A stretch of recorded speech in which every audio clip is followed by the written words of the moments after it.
안녕하세요. 지금부터 이 피그마 기본 인터페이스 과정 설명을 드려보도록 할게요.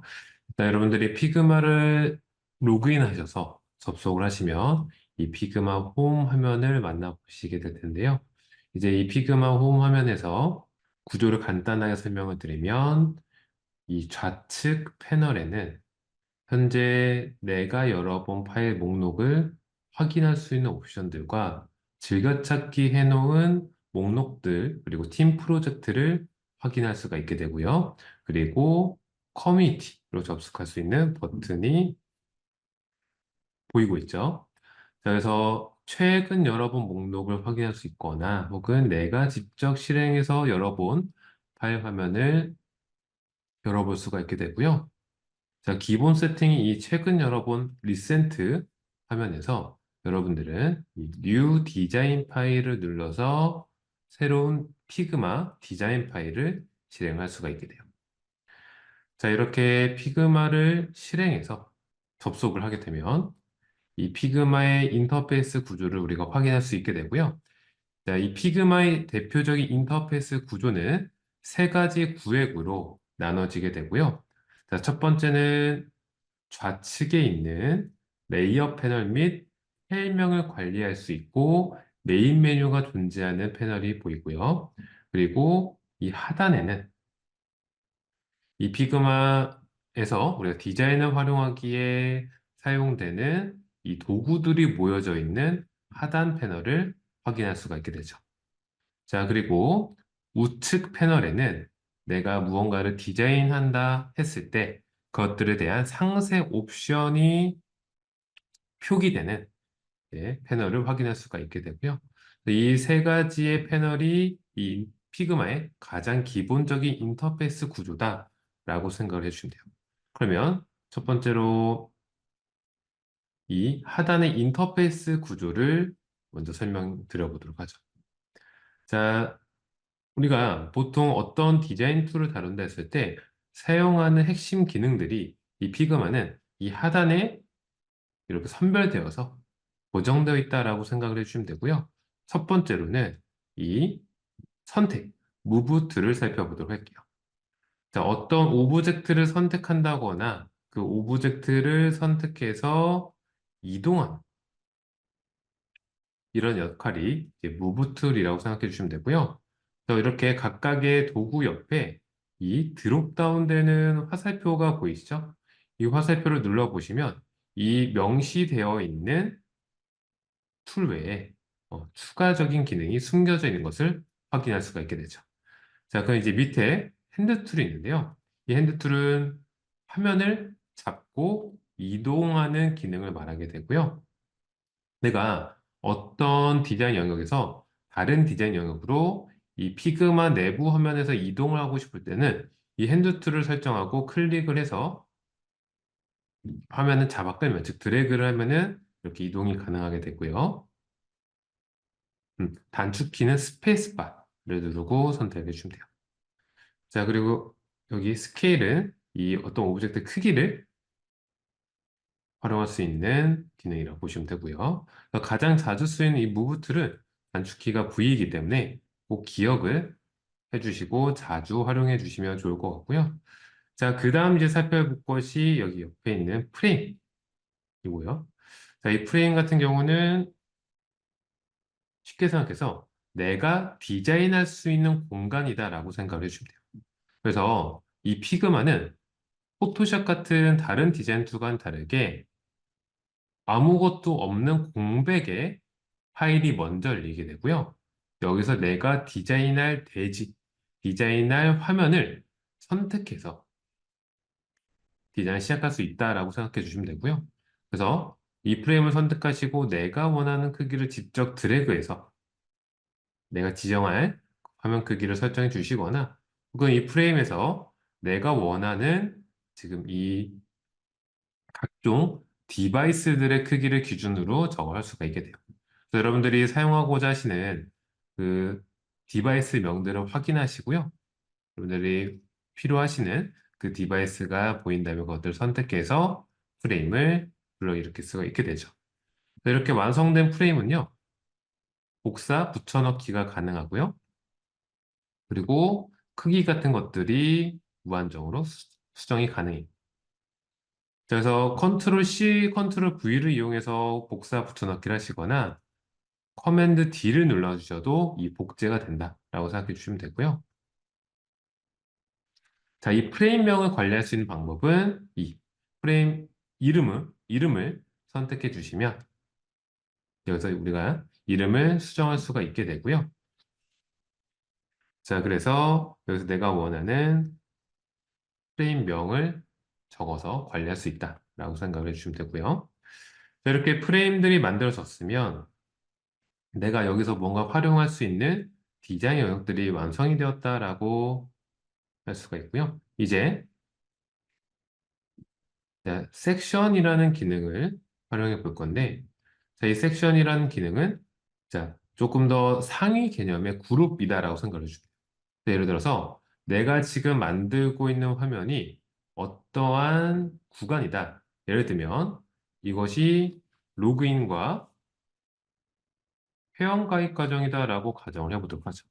자, 그러면 이 과정은 흔히들 온보딩 과정이라고 하는 하나의 프로세스를 묶이는 연결되는 화면의 흐름이라고 할 수 있겠죠. 자, 그래서 그런 상황에서 이 섹션을 만들어서 이 프레임들을 다른 개발자들이나 다른 분들에게 이관을 할 때 이 프레임들은 이 같은 그룹이다라고 묶어서 보여줄 수 있는 것이 이 섹션이라는 기능이라고 생각해 주면 돼요. 그래서 주로 이렇게 어떠한 화면들이나 오브젝트들을 구분시켜서 보여주고자 할 때, 이렇게 예를 들어서 첫 번째 스플래시 스크린부터 쭉 이어지는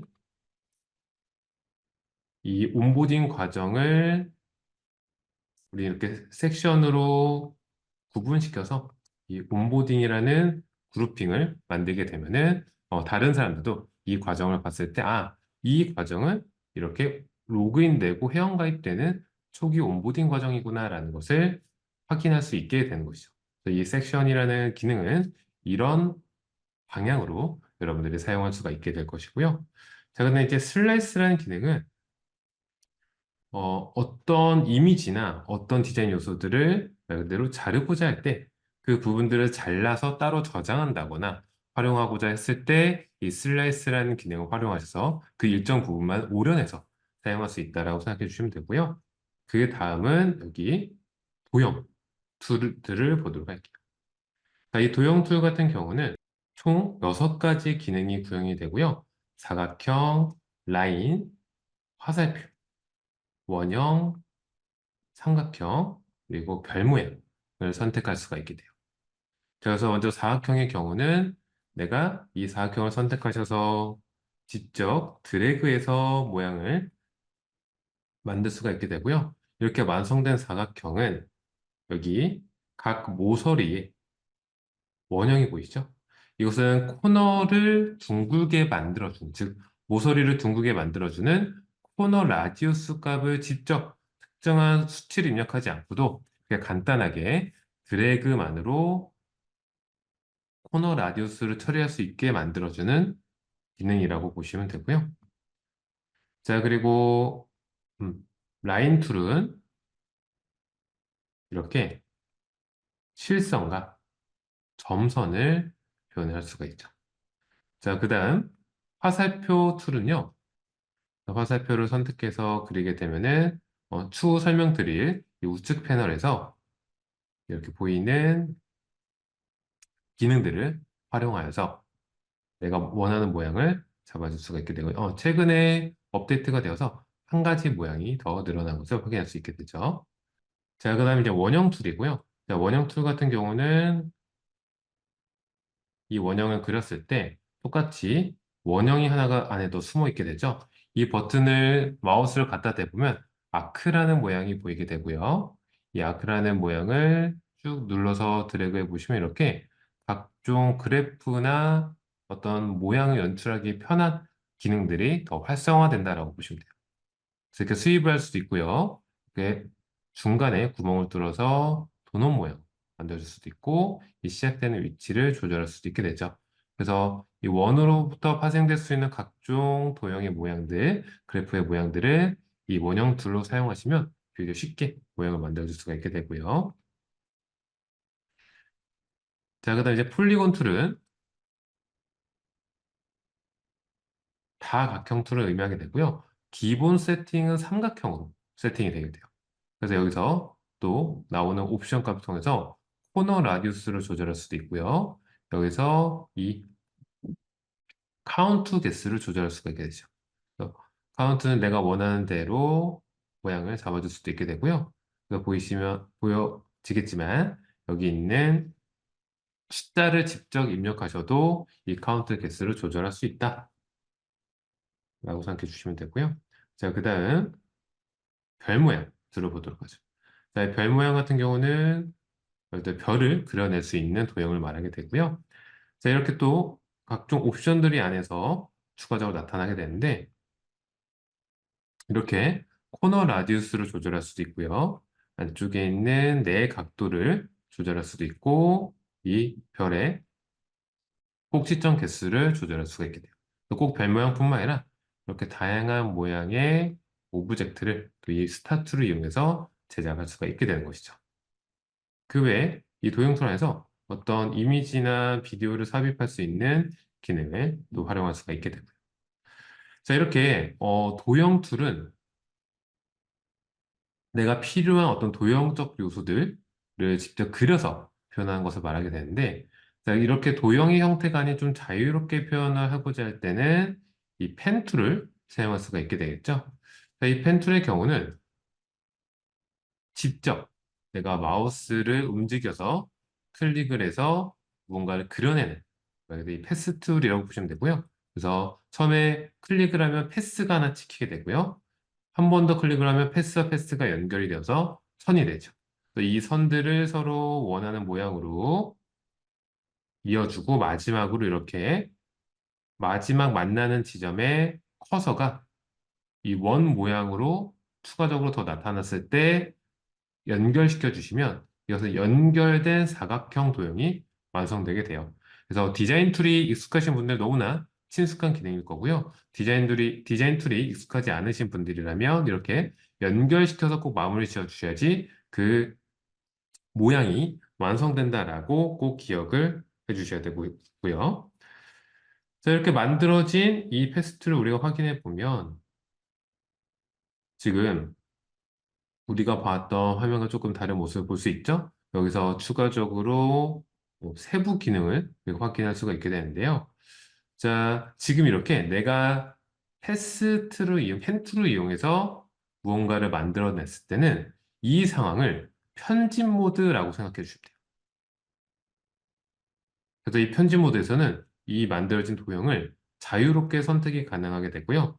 여기서 선택 툴을 누르게 되면은 이 꼭지점들에 나와 있는 이 패스를 선택하셔서 내가 원하는 모양으로 조절할 수가 있게 되고요.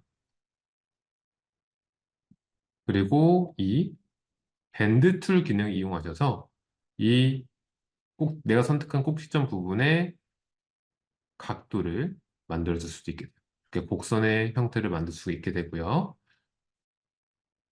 이 곡선은 내가 이 핸들 혹은 앵커라고 불리는 요소들을 어떤 식으로 드래그 하냐에 따라서 완만하게 각도가 생성이 되기도 하고요. 가파르게 각도가 생성이 되기도 하죠.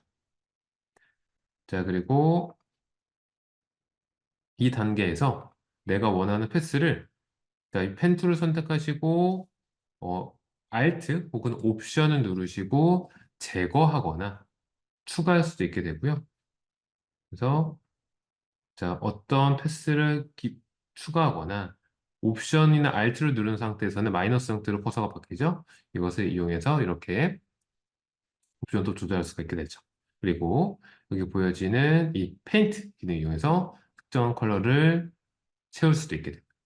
자, 이렇게 내가 어떤 펜 툴을 이용해서 그릴 수 있는, 수정할 수 있는 단계가 다 마무리가 되었다라고 하신다면 이 클로즈 툴을 눌러주시거나 혹은 ESC를 누르시면은 이 편집 모드가 아닌 일반 모드로 다시 돌아오게 돼요. 그래서 일반 모드에서는 뭐 위치나 이런 것들을 조절할 수 있지만 아까 같은 세부 옵션이 없죠. 그래서 내가 이렇게 다시 세부적인 수정을 하고 싶다라고 했을 때는 다시 이것을 편집 모드로 들어가서 편집을 해주시면 되고요.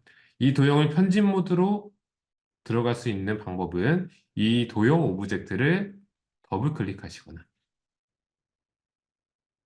혹은 여기 우측 패널 제일 위에 더보기 버튼이 있어요. More 액션이라고 보이시죠? 이 More 액션을 누르셔서 여기 보이는 Edit Object를 눌러서 편집 모드 다시 돌아와서 내가 원하는 모양으로 편집할 수가 있게 되죠. 자, 이렇게 편집 모드가 활용한 요소들은요, 활용이 가능한 요소들은 여기 보이는 모든 도형들이 다 해당이 돼요. 그래서 더블 클릭해서 여기서 편집 모드 돌아와서 내가 원하는 패스로 다 선택이 가능하시고 자, 이렇게 우리가 자주 쓰게 될 펜 툴에 대해 살펴보았고요. 자, 그 다음에 이제 텍스트 툴에 대해서 살펴보도록 하죠. 자, 내가 필요한 어떤 텍스트를 직접 입력할 수 있는 기능이 이 텍스트 툴이고요. 자, 텍스트 툴을 입력하실 때 드래그를 해서 입력해서 특정 공간이 고정되게 해서 이것이 쓰여질 수 있게끔 할 수도 있고요. 혹은 내가 직접 클릭해서 원하는 만큼만 입력될 수 있게끔 설정할 수 있는 방법이 있죠. 그래서 내가 상황에 맞추어서 텍스트를 입력하는 방법 선택해 주시면 되는데요. 자, 보통은 어떤 특정 공간에 딱 맞추어서 그 공간에만 딱 텍스트가 쓰여지고자 할 때는 이 공간을 설정하는 방식으로 활용을 해주시면 되고요. 아닌 경우에는 보통 일반적으로 직접 클릭해서 딱 텍스트 입력된 구간만 이 크기가 인식될 수 있게끔 처리를 하는 것이 가장 기본적인 방식이다라고 생각을 해주시면 돼요. 자, 그래서 이렇게 텍스트를 입력하고 나면 우측 패널에 어떤 것들이 활성화가 되게 되는데요. 그래서 한번 살펴보면 먼저 아까 얘기 드렸던 레이아웃. 그래서 내가 직접 공간을 설정했으면은 이 레이아웃 패널에서 이렇게 가장 오른쪽에 있는 픽스드 사이즈로 표기가 될 거고요. 이것을 다시 아까와 같은 상태로 돌리고자 한다면 여기 보이는 오토 위드 값을 눌러주시면 돌아오게 되죠. 그리고 오토 위드 값은 이렇게 원하는 크기를 세로로 정렬했을 때 세로의 크기를 또 내가 딱 입력한 만큼만 설정되게끔 하고자 할 때도 이 기능을 활용할 수가 있게 되고요. 자, 그럼 이제 밑에선 타이포그래피 패널에서 세부적인 옵션을 조절할 수가 있게 돼요. 첫 번째는 이 패널에서 여러분들이 폰트를 선택할 수가 있게 되고요. 저는 지금 직접 PC에 설치되어 있는 데스크탑 모드를 사용하고 있기 때문에 내 PC에 설치된 폰트뿐만 아니라 기본적으로 이 구글 폰트 시리즈들이 이 피그마에 제공이 되죠. 그래서 크롬이나 사파리 같은 브라우저를 이용하시는 분들은 이 구글 폰트가 기본적으로 제공이 됐고요. 내 PC에 쓰여져 있는, 설치되어 있는 로컬 폰트를 쓰고 싶다라고 하신 분들은 꼭 데스크탑 모드를 사용하시는 것을 권장드리고요. 그래서 이 폰트가 선택이 되었으면 여기서는 이제 굵기 같은 것들이 조절이 가능하고요. 그리고 여기서는 크기가 조절이 가능하죠. 자, 그리고 여기는 이제 행간값을 말하게 되고요. 이 행간은 기본적으로 오토로 세팅이 되어 있어요. 그래서 이 오토로 세팅이 되어 있는 것을 클릭해 보시면 이 안에 설정된 숫자를 확인할 수가 있게 되죠. 그래서 이 오토를 기준으로 두셔도 되고요. 원하는 숫자를 직접 입력하셔서 이 텍스트가 음, 가지고 있는 이 줄과 줄 사이의 간격을 내가 원하는 느낌으로 설정이 가능도 하죠. 그리고 퍼센트로도 표기가 가능하다는 점 기억해 주시면 좋고요. 자, 옆에 있는 것은 이제 자간이죠. 자간은 역시나 기본적으로 0%로 처리가 되어 있고요. 이것을 마이너스 퍼센트나 양수로도 조절이 가능하고요. 꼭 퍼센트 수치가 아닌 특정 포인트를 입력도 가능하게 돼요. 그래서 퍼센트가 아니라 뭐 픽셀이나 이런 특정한 입력값을 넣을 수도 있다라고 생각해 주시면 되고요. 기본적으로 최근에는 개발과 호환성을 위해서 퍼센트로 많이 표현이 되는 편이죠. 그리고 이제 하단에 있는 곳에서는 정렬들을 맞춰줄 수가 있게 되고요. 자, 이제 세부적인 추가 옵션은 여기 타입 세팅에서 건들 수가 있게 되고요. 뭐 세부적인 정렬 방식이나 밑줄 처리, 그리고 스트라이크 처리, 그리고 뭐 이런 각종 세부적인 세팅 방법이 이 안에서 확인할 수가 있게 되고요. 자, 이렇게 텍스트 툴 한번 살펴보았고요. 자, 우리가 텍스트 툴을 사용할 때 또 주의해야 될 점이 있는데, 자, 내가 어떤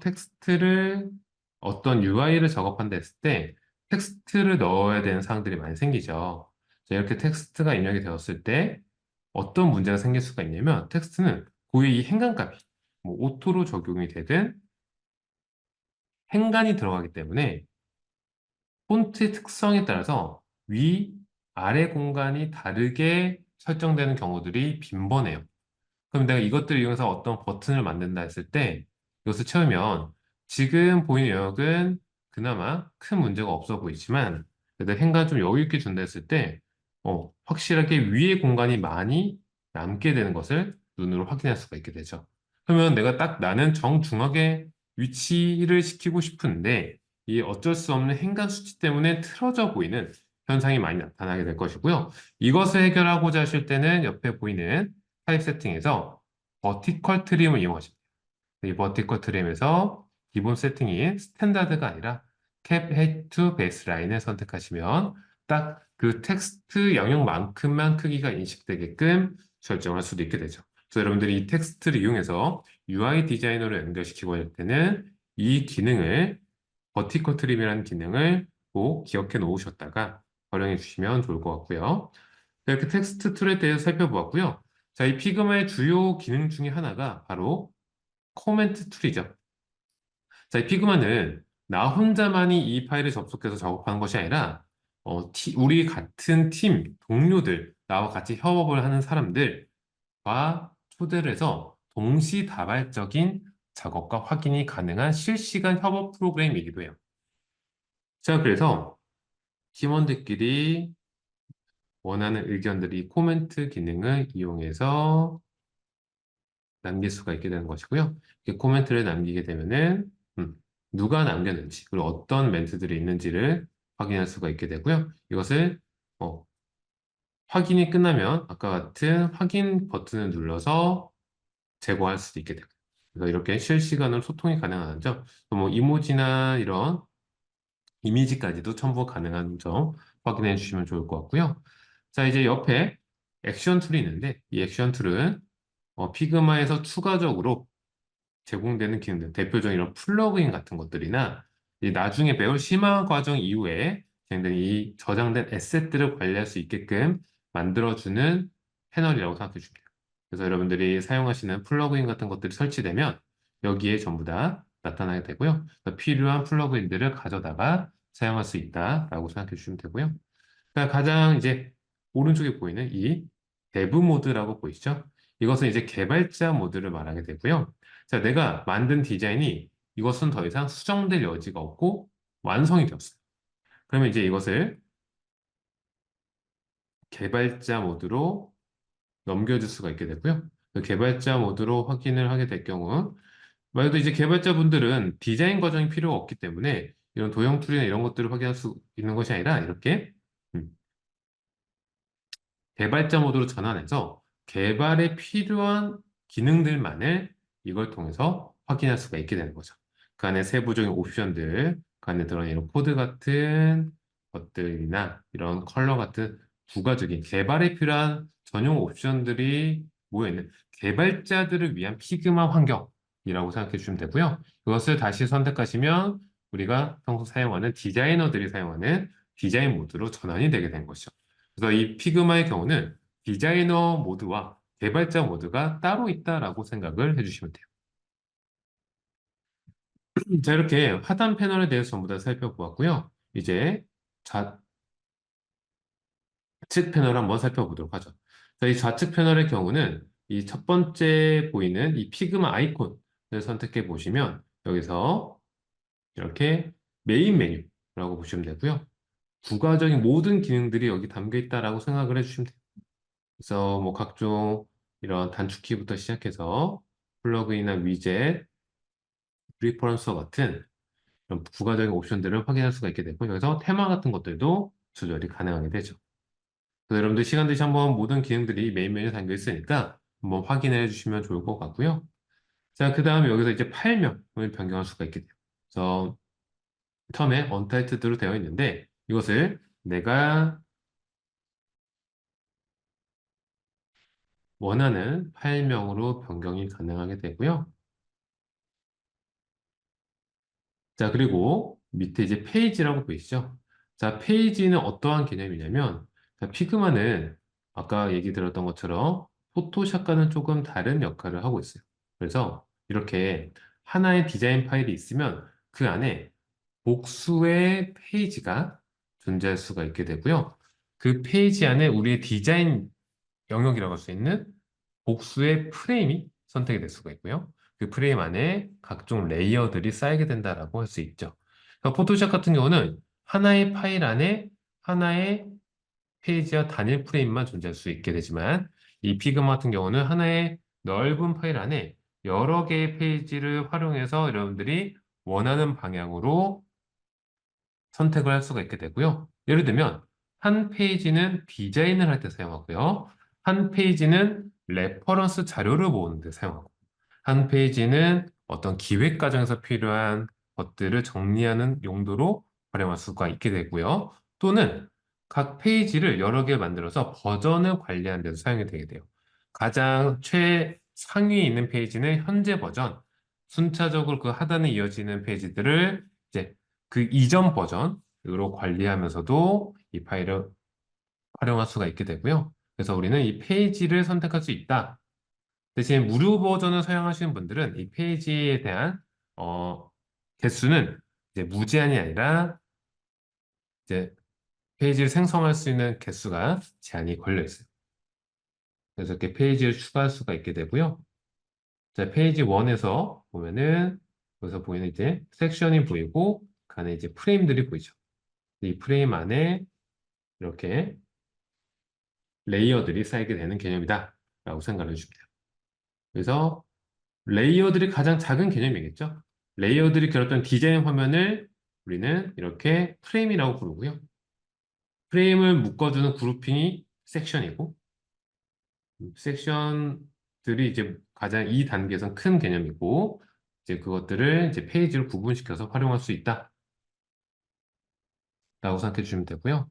자, 그리고 여기 에셋 패널로 한번 들어가 보면 에셋 패널은 나중에 여러분들 심화 과정을 통해서 뭐 오토리아시나 컴포넌트 요소들을 이용해서 UI 디자인 하시게 되면 이렇게 만들어진 UI 요소들이 있죠. 그래서 저희 디프랩 수강생분들이 작업하시는 예시를 한번 보면요. 이렇게 필요한 UI 요소들을 이 컴포넌트로 저장할 수가 있게 되고 이것을 이렇게 에셋에서 확인을 할 수가 있게 돼요. 내게 필요한 에셋을 여기서 가져다 사용할 수 있는 내가 이미 구축해 놓은 이 컴포넌트 요소들을 확인하고 활용할 수 있는 공간이다라고 생각을 해주시면 되고요. 자, 그래서 좌측 패널에 대해서 살펴보았고요. 이제 우측 패널에 대해서 한번 살펴보도록 하죠. 자, 이 우측 패널은 먼저 이렇게 아무것도 클릭하지 않았을 때의 상황이 있게 되고요. 자, 여기서는 일단 기본적인 배경값을 선택할 수가 있게 돼요. 네. 기본 배경값을 여기서 조절할 수 있고요. 아무것도 없는 이제 공간, 가장 뒤의 공간을 여기서 컬러를 조절할 수 있게 되고, 로컬 베리어블이나 로컬 스타일은 지금 기초 과정이 아닌 다른 과정에서, 좀 더 심화된 과정에서 세부적으로 확인할 수가 있게 나중에 설명을 드리도록 할 거고요.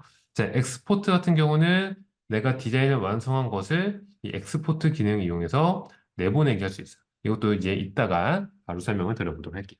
자, 그러면 이제 이렇게 아무것도 없는 환경이 아니라 허공을 클릭했을 때가 아니라 어떤 프레임 같은 것들을 클릭했을 때는 세부적인 옵션이 나오게 되죠. 그 안에 도형을 한번 선택해 보도록 할게요. 제가 로그인 프레임 안에 이 사각형을 클릭해 보았어요. 그러면 일단 첫 번째로 이 레이어명이 상단에서 나오게 되죠.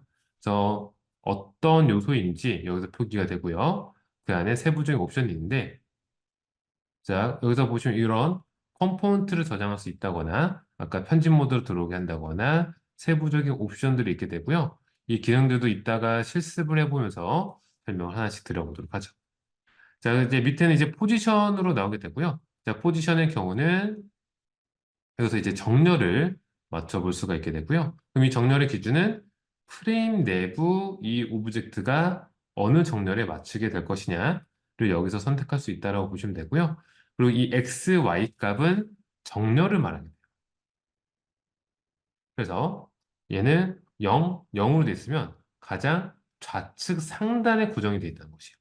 그래서 이 좌표값을 조절해서 원하는 위치로도 조절이 가능한 것이죠. 자, 그다음 밑에 보이는 이 옵션은 리사이징 옵션이라고 보시면 되고요. 자, 이 오브젝트가 이 프레임 내부 어느 방향을 기준으로 고정될 것이냐라고 정해주는 기능이 있고요. 가장 기본 세팅이 레프트 탑으로 돼 있어요. 그러면 지금 이 도형은 이 프레임이 왼쪽으로 그리고 왼쪽과 위로 수정되면 따라오죠. 즉, 레프트 탑으로 고정이 되어 있기 때문에 그쪽 고정돼서 같이 움직이게 되고요. 반대 개념인 라이트나 바텀으로는 절 따라오지 않죠. 이렇게 고정이 되는 그 기준을 정하는 것이 이 단계에서 진행할 수 있는 것이고요. 이렇게 내가 원하는 것을 직접 이 선들을 클릭해서 정할 수도 있고요. 네, 이걸 직접 선택할 수 있게 되죠. 이렇게 센터를 기준으로 둘 수도 있고요. 뭐 라이트, 탑, 바텀 등으로 다양하게 기준 잡을 수 있는데 이렇게 고정하는 수치 외에도 스케일이라는 기능이 있어요. 이 스케일이라는 기능은 어떤 기능을 말하게 되냐면 주로 우리가 나중에 또 배울 아이콘 디자인 같은 곳에서 이 안에 있는 오브젝트를 그린다 했을 때 이렇게 한쪽을 고정시키는 것이 아니라 스케일을 선택하게 되면 이것을 늘렸을 때 같이 커지고 같이 줄어드는 현상을 만들 수가 있게 되죠. 그래서 이것들을 또 예시로 간단히 살펴보면 나중에 이런 아이콘 디자인 같은 거 직접 또 그리셔야 되는 상황이 있을 텐데 그럴 때 이렇게 스케일로 처리된 요소들이 있으면은 얘가 이렇게 같이 커지고 같이 늘어나게 활용할 수가 있게 되죠. 그래서 이렇게 어떤 그 프레임 크기에 맞추어서 같이 변동되어야 되는 요소들은 스케일 변동되지 않고 특정 공간에 고정시키고자 한다면 원하는 방향으로 고정을 시켜 주셔서 활용해 주시면 되고요. 자, 그 다음은 여기서 이제 로테이트 각도를 조절할 수가 있게 되고요. 그 다음에 여기 보이는 이 옵션들을 이용해서 정렬에 대한 기준을 어, 뒤집거나 쉽게 바꿔줄 수가 있게 되죠. 자, 근데 이제 레이아웃은 이것의 크기를 말하게 되고요. 기본적으로 이렇게 이 링크 기능이 걸려 있으면은 동일하게 싱크가 맞추어져서 동일하게 수정이 되기도 하고요. 이것을 해제시켜 놓으면 가로와 세로 값을 따로따로 조절할 수도 있게 되죠. 이렇게 드래그로도 조절이 가능하지만 진짜 여기서 숫자를 입력하셔서 사이즈를 조절할 수 있다라고 생각해 주시면 되고요. 자, 밑에서 보이고 있는 것은 이 투명도를 말하게 되고요. 이제 레이어 창이라고 보시면 돼요. 그래서 이 레이어의 투명도를 조절할 수도 있고요. 그리고 보이는 코너 라디우스를 여기서 조절할 수도 있어요. 네. 그리고 눈을 껐다 켰다 하면서 레이어에 눈을 끄거나 키거나 해서 보이게 안 보이게 할 수도 있고요. 여기 보이는 블렌드 모드. 그래서 뭐 이미지 같은 것들을 합성하거나 할 때 사용되는 이 블렌딩 모드가 피그마에서도 활용이 되고 있다라고 생각해 주시면 되고요. 그래서 이제 밑에 보시면 이제 필값이 보이죠? 이 필값은 이 도형이나 오브젝트를 어떤 식으로 채울 것이냐에 따른 수치인 것이고요. 자, 이렇게 P를 선택하시면 여기서 단색을 선택할 수도 있고요. 그라데이션을 선택할 수도 있고, 이미지를 넣을 수도 있고요. 영상까지 삽입할 수 있어요. 그럼 이제 단색으로는 여기 보이는 원하는 채도와 명도 그리고 색상을 여기서 조절할 수가 있게 되고요. 또 자주 쓰이는 기능 중에 하나가 이 스포이드 기능. 이 스포이드는 내가 원하는 것의 컬러를 바로 적용시켜줘요. 스포이드를 눌러서 찍어주시면 그 컬러로 바로 바뀌게 되죠. 그래서 이것의 단축키는 I고요. 그래서 이 스포이드 툴은 자주 이용하는 것이기 때문에 꼭 기억해 놓으셨다가 활용해 주시면 좋을 것 같고요. 그리고 이렇게 투명도를 여기서도 조절할 수가 있게 되고, 내가 꼭 이런 헥스 코드뿐만 아니라 RGB 코드나 CSS 코드 같은 필요한 옵션 값들을 얻어갈 수도 있게 되고요. 지금 내가 선택한 이 페이지 안에 들어가 있는 컬러들도 확인할 수가 있게 되죠. 자, 그라데이션 같은 경우는 한쪽에 원하는 컬러와 다른 한쪽에 원하는 컬러를 선택할 수가 있게 되고요. 그라데이션 옵션은 다양하게 조절이 가능하고요. 이 그라데이션 옵션의 경우는 이렇게 단색이 있고 한쪽으로 흐르는 그라데이션이 있고요. 그리고 원형으로 만들어지는 그라데이션, 특정 각도를 조절하는 그라데이션, 그리고 다이아몬드 모양까지도 조절할 수 있다. 자, 이렇게 우리가 무언가를 컬러를 다루는, 도형의 어떤 오브젝트 컬러를 다루는 필값에 대해서 살펴봤고요. 이 필값은 중첩할 수가 있어요. 그리고 뺄 수도 있고. 그래서 내가 원하는 수치에서 뭐 이렇게 조금씩 어둡게 깔아준다거나 색을 섞어주는 것도 가능하죠. 그래서 이렇게 하나의 레이어 안에 여러 개의 색상을 중첩해서 만들 수도 있다는 점 그냥 기억해 주시면 되고요. 이것을 뺄 수도 있죠. 자, 그리고 이 오브젝트를 이용해서 스트로크를 넣을 수도 있게 되고요. 스트로크는 우리 아까 라인 툴과 동일한 것인데요. 스트로크 옵션을 여기서 조절할 수 있고 컬러 조절이 가능하고요. 자, 기준은 인사이드 둘 건지 센터로 둘 건지 아웃사이드 둘 건지에서 스트로크가 안쪽에 생기게 할 건지 그 사이즈를 기준으로 중간에 생기게 할 건지 이렇게 바깥에 생기게 할 건지를 정할 수가 있다라고 보시면 돼요. 센터 이미지 딱 안쪽에 생기고 인쇄 되면 이 영역 안쪽으로 스트로크가 적용되게 되죠. 그리고 여기서 실선이 아니라 점선으로도 표현이 가능하고요. 점선 같은 경우는 여기서 이렇게 얼마나 촘촘하게 잡냐에 따른 모양과 그리고 이 선에 연결되는 모양도 정할 수가 있게 되죠. 자, 그리고 이 스트로크의 경우는 이렇게 위에만, 아래만, 옆에만 내가 원하는 위치로도 그리고 전부 다 나올 수 있게끔 구획을 정할 수도 있고요. 커스텀을 통해서 원하는 곳의 굵기를 다르게 표현하는 것도 가능해요. 그래서 이런 것들을 이용해서 여러분들이 원하는 모형을 연출할 수 있다라고 생각해 주시면 되고요. 자, 그 다음에 이렇게 이펙트를 보도록 하죠. 이펙트는 총 4가지의 기능이 제공되고 있고요. 먼저 이너 섀도우가 있어요. 그래서 이 이너 섀도우의 경우는 말 그대로 안쪽 그림자를 말하게 되고요. 드롭 섀도우는 바깥쪽 그림자를 말하게 되죠.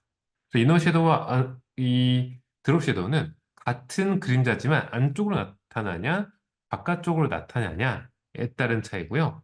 그래서 이 세팅을 통해서 X, Y 값을 통해서 좌우로 얼마나, 그러면 반대편으로 가고 싶으면 마이너스 옵션을 두면 되겠죠? 그리고 이 블러의 수치는 이 그림자를 얼마나 뿌옇게 할 것이냐. 그래서 굉장히 뿌옇고 넓게 퍼져나가게 블러 수치를 이용해서 할 수도 있고요. 그리고 이것이 이 뿌연 정도가 아니라 넓게 퍼트려 나가는 정도도 이용해서 굉장히 바깥으로 넓어지게끔도 표현이 가능하죠. 그리고 컬러도 조절할 수가 있게 되고요. 이너 섀도우도 같은 기능이에요. 안쪽으로 그 표현되는 것뿐인 거죠. 그 다음에 이제 레이어 블러가 있고요. 레이어 블러는 그 객체 자체, 오브젝트 자체를 처리할 수 있는 기능이고요. 뿌옇게. 그래서 마치 포토샵의 가우시안 블러와 같은 기능이라고 할 수가 있죠. 그리고 백그라운드 블러는 조금 다른 성질을 보여주고 있는데요. 예를 들어서 내가 배경면에 어떤 이미지 같은 것들이 있을 때 백그라운드 블러를 적용시켜서 위에다 깔아 놓으면 뒷배경에 있는 레이어 계층상 아래에 있는 요소가 블러 처리가 되게 되는 것이죠. 그래서 이것을 적용하는 방법은요. 처음에 어떤 레이어를 하나 만드세요. 그래서 그것의 투명도를 레이어 투명도가 아니라 필값의 투명도를 원하는 수치로 조절해 주십니다. 여러분들 기억해 주셔야 될 것은 레이어 투명도가 아니라 필값의 투명도를 적용시키는 거예요. 그래서 백그라운드 블러 서치를 내가 원하는 대로 적용시켜 놓고 음, 필값의 투명도 조절을 이렇게 뒷배경에 있는 것을 마치 유리막을 하나 깔아놓듯이 처리할 수 있는 기능이 이 백그라운드 블러다. 그 객체 자체를 뿌옇게 하는 것이 아니라 뒤에 있는 것이 뿌옇게 나오게끔 표현하는 기능을 이제 이 백그라운드 블러를 통해서 표현할 수가 있게 되고요. 자, 그 다음에 이제 엑스포트는 내가 여기에 대한 모든 처리가 끝나서 이것을 바깥으로 저장하고자 할 때, 혹은 개발자분들이 이제 이것을 개발에 적용할 수 있게끔 이미지로 저장하고자 할 때, 엑스포트, 즉 내보내기를 하게 되는 거죠.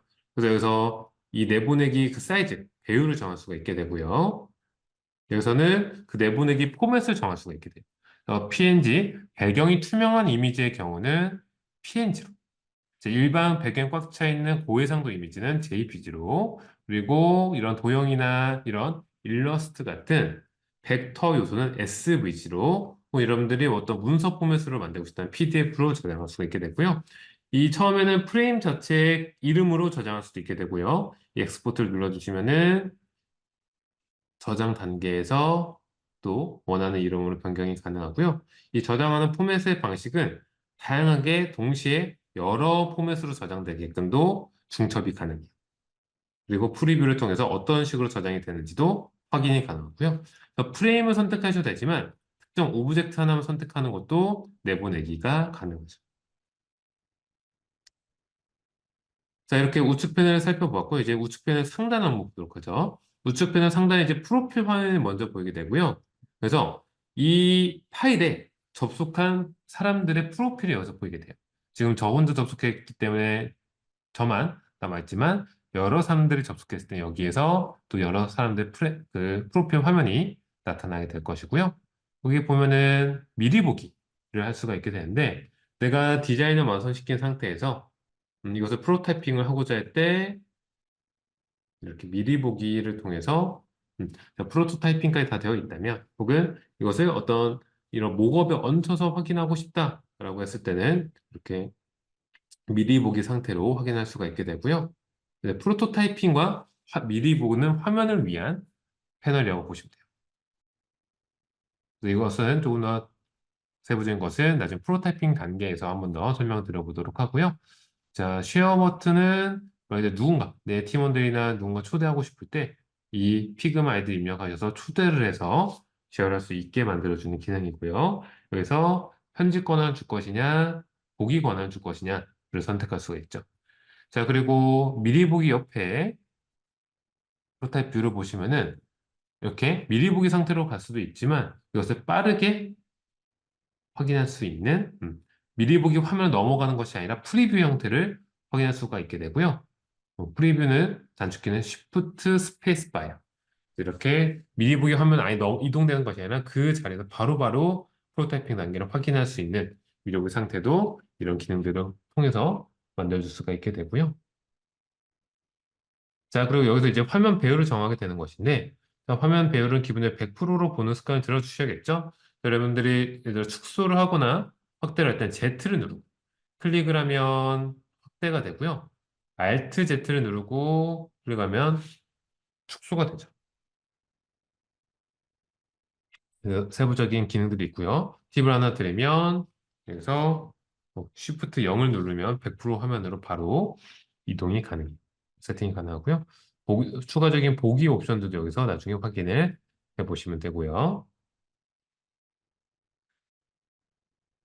자, 그리고 여기 보시면 또 부가적으로 이런 데 설명을 드리고 싶은 부분들이, 자, 파일명을 관리하는 영역에서 화살표를 눌러보시면 Show 버전 히스토리가 있어요. 자, 이 피그마는 컨트롤 S를 눌러서 계속 저장해야 되는 프로그램이 아니라 웹 기반 프로그램이기 때문에 계속 자동으로 저장되는 프로그램이에요. 그래서 여러분들이 뭔가 수정하거나 뭔가가 만들어지거나 했으면 그 즉시 바로 저장된다라고 생각해 주시면 되고요. 그래서 그 과정들에 대한 히스토리를 이 쇼 버전 히스토리를 통해서 확인할 수가 있게 되는 거죠. 그래서 내가 무언가를 수정하기 이전의 그 상태로 되돌아가서 그 상태로 다시 되돌리는 것들도 가능하게 되고요. 이전의 사항을 눈으로도 확인이 가능하게 되는 것이죠. 이렇게 여러분들 뭔가 실수를 해서 삭제를 했다거나 또 문제가 생겼을 때는 다시 이전 버전을 확인하거나 그 상태로 돌아가는 것도 가능하다라고 생각해 주시면 되고요. 자, 그래서 지금은 뭔가 실습하기보다는 이 피그마의 기본 인터페이스 구조들에 대해서 살펴보았고요. 다음에는 피그마의 기초 실습 단계로 넘어가도록 할게요.